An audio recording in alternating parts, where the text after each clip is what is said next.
So, welcome everyone to ThriveCast, Unlocking Your Full Potential.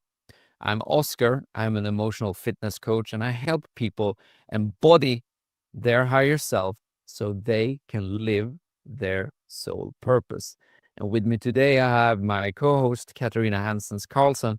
Katarina, please introduce yourself to our listeners. Thank you, Oscar. So, who am I and what am I up to?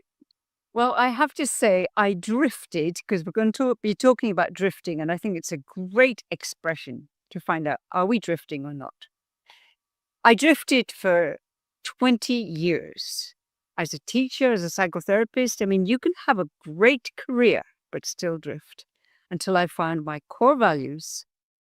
And when I found that and found that I was an entrepreneur, I have never looked back from that moment. And then I started creating my destiny. So if you want to create your destiny and you need help with it, you can go to Oscar or you can go to me. So the topic today is, are you drifting or creating your destiny? So the first question is, how do you know you're drifting? And how does it impact your life? So how do you know when you're drifting? It's when you feel empty.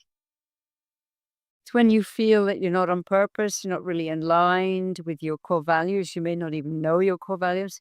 Now, you could be the CEO of a billion-dollar company and be drifting. Now, does that make sense? Well, you have a purpose. And maybe the purpose is making money, and there's nothing wrong with that. And does everybody have to have a destiny? Well, everybody has a destiny. And you can say, well, I'm just living my life. That's a kind of destiny. And that's okay. Neither one is right or wrong. But our system is created to make us drifters. Now, I'm not saying somebody sat down and worked out how can we take their power away so we can control them. I'm not saying that. I'm saying that our educational system creates drifters. Even if you go to university, still don't know who you are or what you're up to. You can go to Harvard, you can go to the Ivy League universities and still not know what you're up to. Still not know who you are. So how does it impact our lives? It impacts every area of our lives. It impacts our health, our well-being, our relationships, and most of all, our relationship to ourselves and to the universe and to God.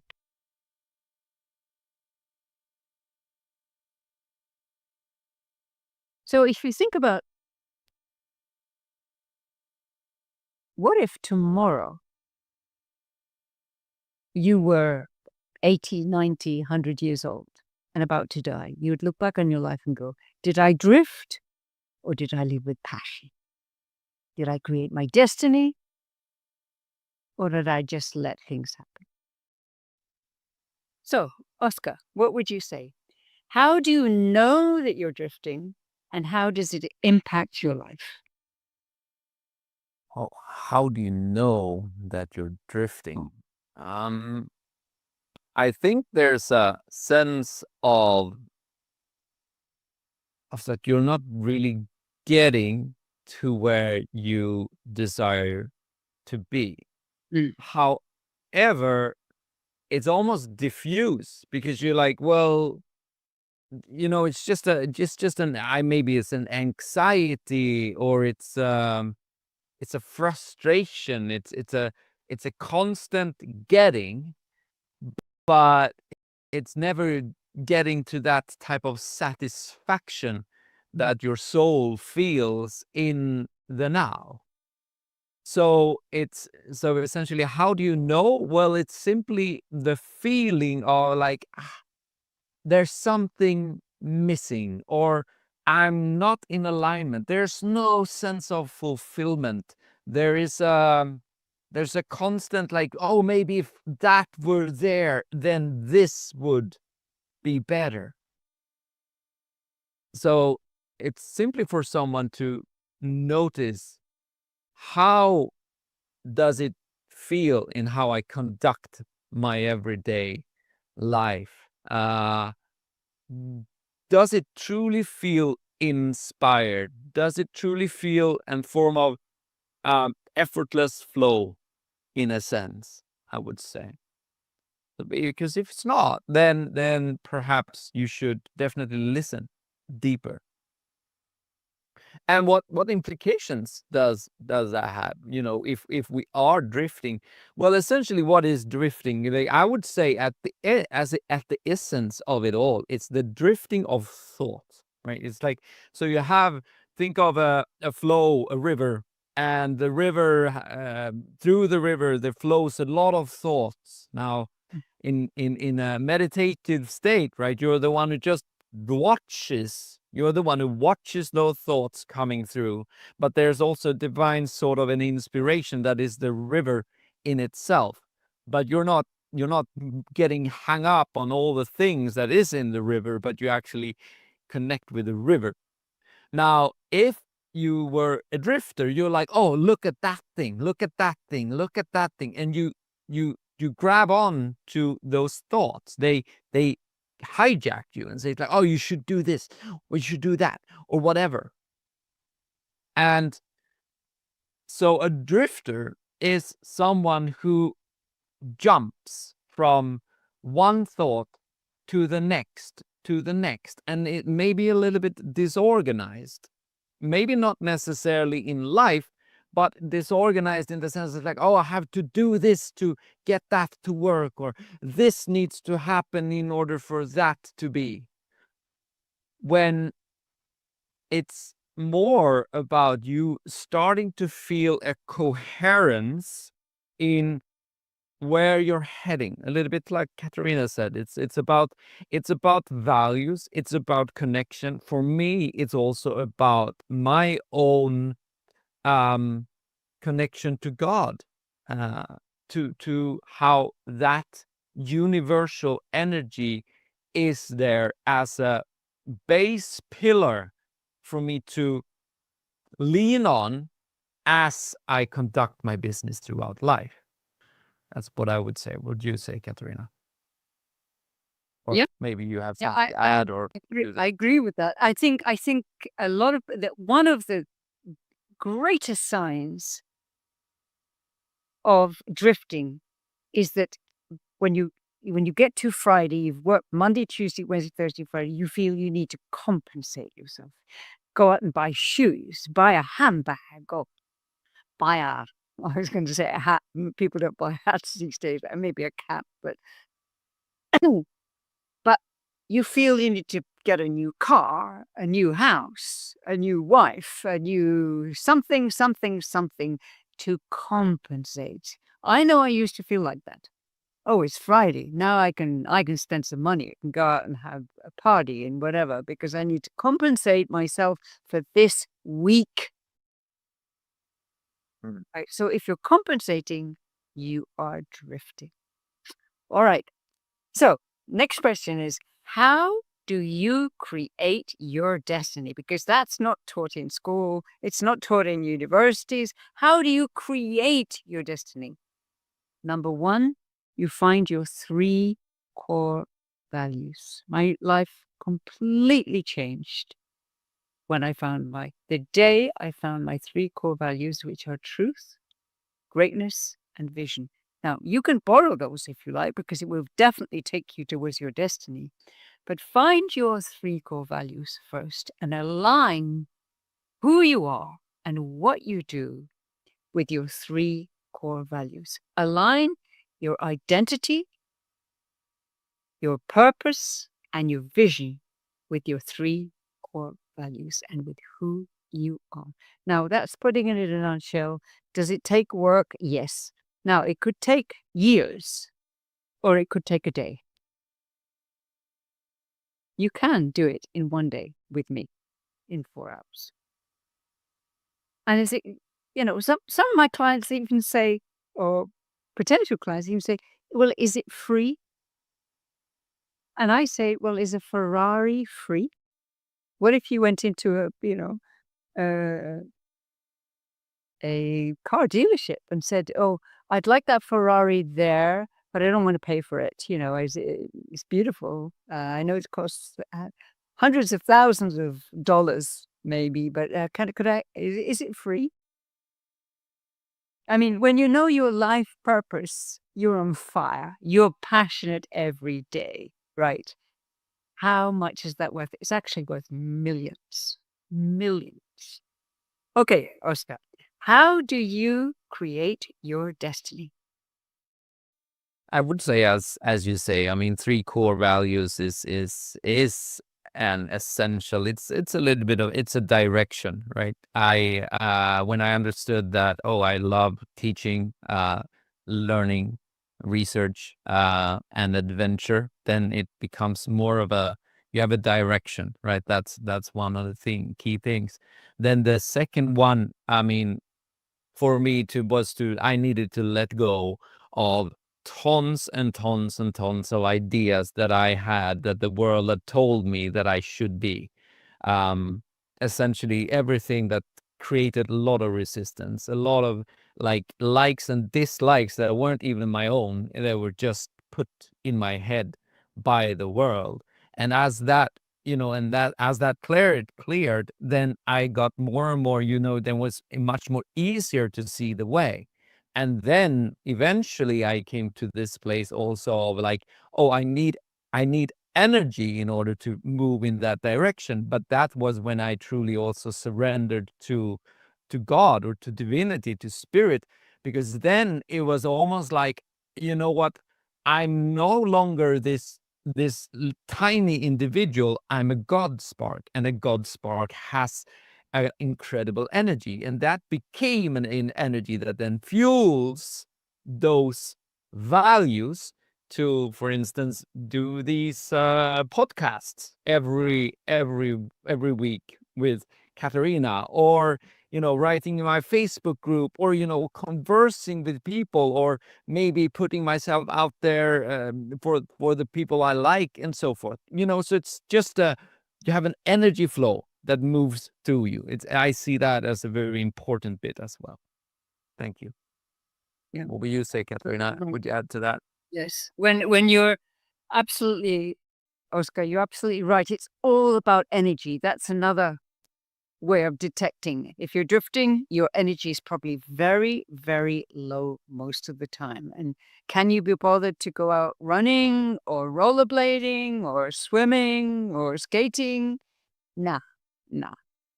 You have the energy to sit on the sofa and watch Netflix, right? So, so what happens when you are creating your destiny? You have energy every single day, and you're on fire. You're passionate. Now, am I saying every single moment of your life? No. I mean, I'm an entrepreneur, and I meet challenges, and some of the challenges overwhelm me at times. But in the long run, is my energy high? Yeah. Oh, yeah. It's higher than most people I know. And also, it attracts people who are in places I want to be, who have now embraced me. So look at the people around you. Are they drifters, or are they creating their destiny? Steve Jobs had a vision and created his destiny. And he received $1 in salary in his own company. He was also fired from his own company. Did that stop him? No. So he created his destiny. I've created my destiny. How? Because 20 years of drifting. Do I want other people to drift for 20 years? No, I don't. Or the whole of their lives? No. I want them to find solutions in one day. So that's what I do. That's my power. That's my passion. And how does it affect your life? How does it affect your health, your well-being, your relationship with yourself, which is the most important? How does it affect your family? How does it affect your children? Your children get inspired. They go, Mom, grandmom, whoever you are, dad, granddad, what are you doing that nobody else is doing? Why are you on fire the whole time? Because I want to be like that. Because children are on fire naturally. We take the fire out of children, which is, for me, the worst thing you can ever do. The worst thing you can ever do. That's what our education system is. So now we're creating schools, so they're the most dynamic, innovative schools in the world that actually nurture the fire. We are actually doing that in Cape Town and in Dubai. So create your destiny. You may say, I don't have enough money. I don't have enough time. There is nothing more important than your destiny. Nothing more important. Find the money, find the time, and create your destiny. And call to action. Right, I'm drifting. Now, that takes courage. Have the courage, have the power and the courage and the honesty to say I'm drifting. Or say I'm creating my destiny. Write that in the comment book, please. So, Oscar, when you create your destiny, how does it impact your life? I mean, it's a constant flow of inspiration in a sense. It's like you don't wake up with frustration. It's a simply you feel that, I am empowered. I know what to do, and you are, especially when I put on and like I touch the divinity and the spiritual the spirit inside of me. Then it becomes so much easier to actually conduct life. It's an increasing flow of energy that just builds a momentum within you. You see, the more things that gets the old things as they become taken away, it's like they are tethered and you are an air balloon. So when you remove the tethers, your air balloon just rises. So you just get more and more energy, and that's a natural flow, right? So that's what occurs in life. You don't have to force things, and it's not necessarily like, oh, I like this and I don't like this, and if I like it, that's when I feel that life is with me, but if I don't like it, then life is against me. No, it's more like I let go of these tethers that I got from the old world, and so I rise with that energy in my spirit, and because of the direction I have, I flow with that. And so it just becomes a momentum of strength inside of you, because we have to be honest with ourselves. Like, why is it that you want anything? Well, it's how it makes you feel. But if you're on a constant movement of upward movement of feeling greater and greater, not only lives your body gets younger, but it's simply what makes you feel alive, right? That's the aliveness that you get. Yeah. That's what I would say it's about, because then it just becomes an ongoing movement that is not stagnation. What will you say, Katarina? Beautiful. Yeah, I totally agree with that. All right. So, Oscar, how do we contact you? You reach me through realitydecoding.com. I have a Facebook group called Live Your Purpose. And also you reach me through YouTube as Oscar Negrin. Yeah. And you, Katarina, how do people reach you? LinkedIn, Katarina Hansen's Coulson or Catherine Coulson. Contact me there, and don't forget, write in the comment bar, I'm drifting. You can write, I'm drifting and I'm happy drifting. You can write, I created my destiny and I'm happy doing that. Or I'm drifting and I don't like it. Whatever you like, but please comment. And we'll see you next week. And next week, we're going to talk about claiming your sovereignty. Sovereignty is an amazing world and an amazing word, amazing concept. Think about it. See you next week. See you, everyone. Take care.